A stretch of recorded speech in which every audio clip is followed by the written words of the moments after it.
सतगुरु पुरुष कबीर हैं ये चारों युग परवान, और झूठे गुरुआ मर गए वे हो गए भूत मसान। सतगुरु पुरुष कबीर हैं चारों युग परवान। परमात्मा कबीर जी कहते हैं चारों युग में हम पुकारे कूक कहा हम हेल, चारों युग में संत पुकारे कूक कहा हम हेल रे, हीरे माणक मोती बरसे ये जग चुगता ढेल रे। परमात्मा कबीर जी चारों युगों में आए। सतयुग में सत्सुकृत नाम, त्रेता में मुनिंदर नाम से, द्वापर में करुणामय नाम से, और कलयुग में कबीर नाम से। सतगुरु पुरुष कबीर है। सतगुरु यानी तत्वदर्शी संत, पुरुष कबीर यानी भगवान कबीर, पुरुष माने परमेश्वर कबीर जी हैं। चारों युग परवान, चारों युगों में इनका प्रमाण है। और झूठे गुरुआ मर गए वे हो गए भूत मसान। अब एक झलक दिखाता हूं झूठे गुरुआ की विरान मट्टी,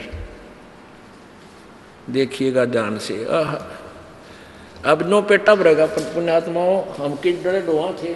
पहले तो देखिएगा राधा स्वामी पंथ के प्रवर्तक यानी प्रमुख श्री शिवदयाल जी महाराज जी की के बिरान माटी हुई जो भूत बना। और फिर दिखाते हैं आपको ये हंसराज जी महाराज की बिरान माटी, जिसने आधे संसार के ऊपर उसके छोटे बच्चे ने, बाल योगेश्वर ने पता नहीं कितने बोली आत्माओं को गुमराह कर रखा है। अब देखो ये है जीवन चरित्र स्वामी जी महाराज। राधा स्वामी ट्रस्ट, राधा स्वामी बाग आगरा से प्रकाशित है। राधा स्वामी दयाल की दया, राधा स्वामी साहेब जीवन चरित्र स्वामी जी महाराज। लेखक लाला प्रताप सिंह सेठ उर्फ चाचा जी साहब।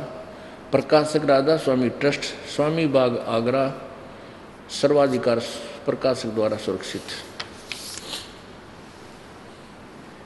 राधा स्वामी ट्रस्ट, स्वामी बाग आगरा। मुद्रक है अर्पण प्रिंटरी, राधा स्वामी चैम्बर्स, भालेज रोड आनंद। ये हैं वो परम धनी, ये हैं राधा स्वामी के पंथ प्रवर्तक प्रमुख परम पुरुष पूर्ण धनी हजूर स्वामी जी महाराज।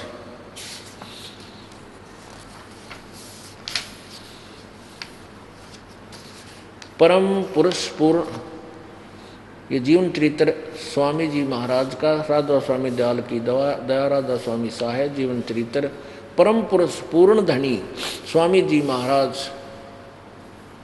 परम पुरुष पूर्ण धनी कुल मालिक राधा स्वामी के अवतार महाराज स्वामी जी, जिन्होंने अति दया करके अपना कुल भेद प्रकट किया, जो राधा स्वामी पंथ के नाम से मशहूर है। कौम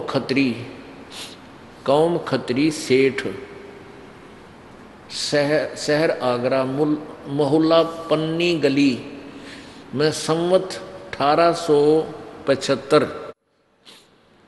भादो बदी अष्टमी के दिन वक्त 12:30 बजे रात को प्रकट हुए, जन्म हुआ।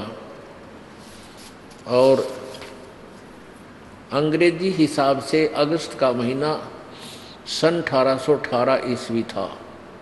महाराज शिवदयाल जी के नाम से मशहूर थे। बस इतना ही लेना यहाँ तक, शिवदयाल जी नाम था इनका। अब देखो ये भूत बने। ये है प्रश्न नंबर 78 जीवन चरित्र स्वामी जी महाराज। इसके 71 नंबर 71वें वचन में गीता की तरह लिख रखे इन्होंने, अटल श्लोक से बना के कि इस कदम मिसप्रिंट ना हो जाए कितना। 71 नंबर वचन में क्या लिखा है, अब बुक्की जी का, जो कि सिब्बो जी की छोटी बहन थी, थोड़ा सा हाल लिखा जाता है। यही सिब्बो जी से कुछ अरसे बाद स्वामी जी महाराज के चरणों में आई थी। जब उन्होंने कुछ दिन सत्संग किया और वचन स्वामी जी महाराज के सुने और वे वचन हृदय में समा गए, तब इनके प्रेम की हालत अजीब थी। जब स्वामी जी महाराज वचन या अर्थ पोथियों का करते, तब इनकी आंखें सुर्ख अंगारा सी हो जाती थी बुक्की की। और आंसू बार बार टपकते रहते थे और बहुत देर तक यानी घंटों उन वचनों का नशा बना रहता था। और फिर जब स्वामी जी महाराज कथा से फुर्सत पाकर हुक्का पीते थे, जय हो परम धनी की, हुक्का पीते थे कथा करते ही, जैसे आड़ी हल जोड़ के फिर बाद में जोटा लाया करे ना, जब हुक्का पिया करे, तो स्वामी जी महाराज कथा से फुर्सत पाकर हुक्का पीते थे या अभ्यास का रस लेते थे। तो बुक्की जी महाराज के चरणों का अंगूठा मुंह में रखते हुए घंटों चरणामृत का रस लेती थी। और जब कोई मत्था टेकने के वास्ते हटाना चाहता था तो वे चरण नहीं छोड़ना चाहती थी, तब मत्था टेकने वाले से कह दिया जाता था कि तू दूसरे चरण पर मत्था टेक लो और उस प्यासी को मत हटाओ। और वह बयान किया करती थी कि मुझे इसमें ऐसा रस आता जैसे कोई दूध पीता है। इनके भजन का ये हाल था कि 8 घंटे 9 घंटे रोज भजन किया करती थी बुक्की। इनको स्वामी जी महाराज के दर्शनों का पूरा आधार हो गया था और सूरत भी ऊंचे देश में पहुंचती थी। जब स्वामी जी महाराज अंतर्ध्यान हुए, जब स्वामी जी शिवदयाल जी की मृत्यु होगी, तब बुक्की जी की यह कैफियत हुई, ऐसी हालत होगी कि दिन रात बेहोश पड़ी रहती थी और 2-2 दिन हाजात जरूरी यानी फ्रेश होने भी नहीं, कोई भी रफा करने नहीं जाती थी और सूरत स्वामी जी महाराज के चरणों में लगी रहती थी। करीब 1.5 महीने तक यह हाल रहा। सबको खौफ हुआ कि शायद इनकी देह छूट जावे। तब स्वामी जी महाराज ने इनको दर्शन दिए और फरमाया कि जिस तरह तुम सेवा पेशतर किया करती थी उसी तरह से करो। फिर उसी रोज से बुक्की जी भोग भी तैयार करती थी।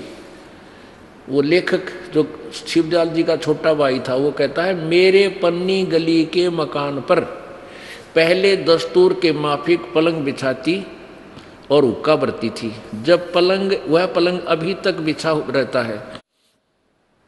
गर्ज की जिस तरह से पेशतर सेवा किया करती थी उसी तरह से कुल काम करने लगी और स्वामी जी महाराज उनको ध्यान के समय में प्रगट दर्शन देते थे और कुल सेवा उसी तरह कबूल फरमाते थे जैसे कि अंतर्ध्यान होने से पेशतर यानी पहले करते थे। बुक्की जी को महाराज उनके आखिरी दम तक प्रगट रहे, यहाँ तक कि जिस किसी को जब कोई बात